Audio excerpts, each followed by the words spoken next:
dan teman-teman sekalian, kami dari kelompok 5 akan mempresentasikan paper kami yang berjudul Memelihara Kesehatan dalam Konteks Filsafat Moral. Sebelum kita masuk ke topik pembahasannya, izinkan kami untuk memperkenalkan diri kami masing-masing. Perkenalkan, nama saya Kesha Febri Palembangan dengan NIM 167. Saya Rizka Tamsyati dengan NIM akhir 033. Saya Viva Setia Pinasti dengan NIM akhir 127. Saya Anggun Bayar Pangaribuan dengan NIM akhir 139. Saya Rajen Pratama dengan NIM 173. Selamat menyimak teman-teman semua.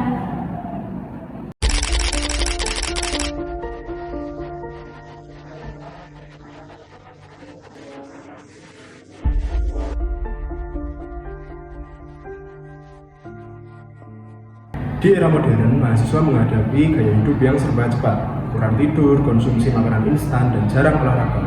Data Riskesdas tahun 2018 menunjukkan 33,5% penduduk kurang aktivitas fisik dan 34,1% mengalami hipertensi. Penelitian lain juga menyebutkan bahwa sebagian besar mahasiswa mengalami kecemasan, depresi, bahkan burnout. Kondisi ini membuktikan bahwa memelihara kesehatan bukan lagi masalah individu, tetapi sudah menjadi persoalan sosial yang sangat mendesak. Nah, untuk menggambarkan permasalahan ini, kami mengangkat satu kasus bernama Andi. Andi adalah mahasiswa tingkat akhir yang hidup dengan pola yang tidak sehat.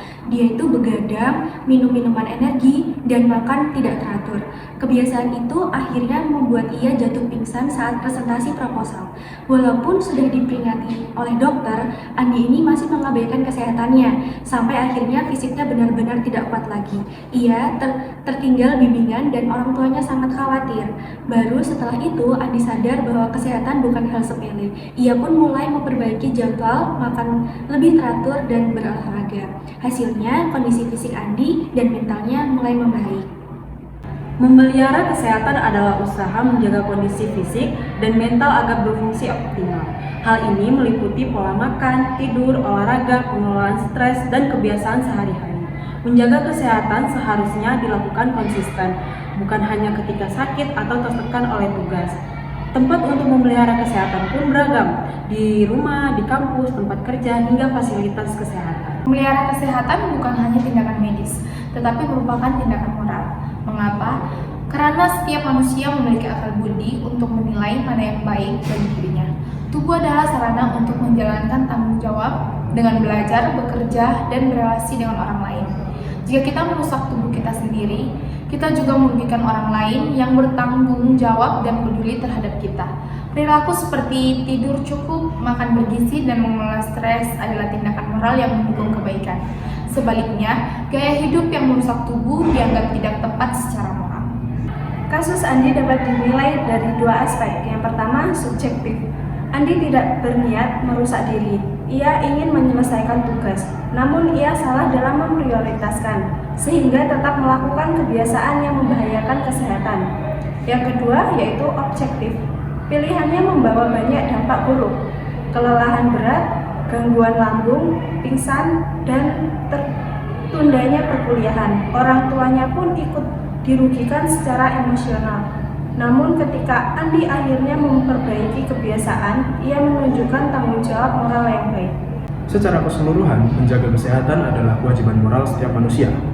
Gaya hidup yang buruk bukan hanya menurunkan kualitas hidup, tetapi juga memiliki konsekuensi moral karena memengaruhi orang lain.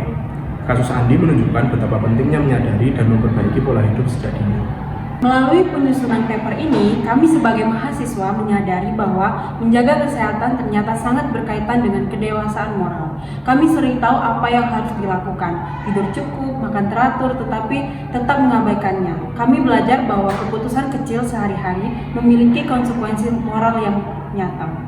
Ada beberapa saran yang dapat diterapkan, yaitu yang pertama, mengatur prioritas dengan bijak, lalu yang kedua, menjaga pola hidup yang konsisten, bukan hanya saat ingin sehat mendadak, lalu yang ketiga, mengelola stres dengan olahraga, meditasi, atau waktu istirahat, kemudian yang keempat, yaitu mengurangi screen time, terutama pada malam hari, lalu yang kelima, mencari dukungan sosial ketika beban akademik terasa berat.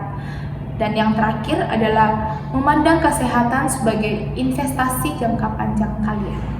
Sekian presentasi dari kelompok kami. Semoga pembahasan ini mengingatkan kita semua bahwa menjaga kesehatan adalah bentuk penghargaan terhadap diri sendiri tubuh dan kehidupan kita. Terima kasih. Teman-teman kalau mau yang tanya, dipersilahkan. Terima kasih.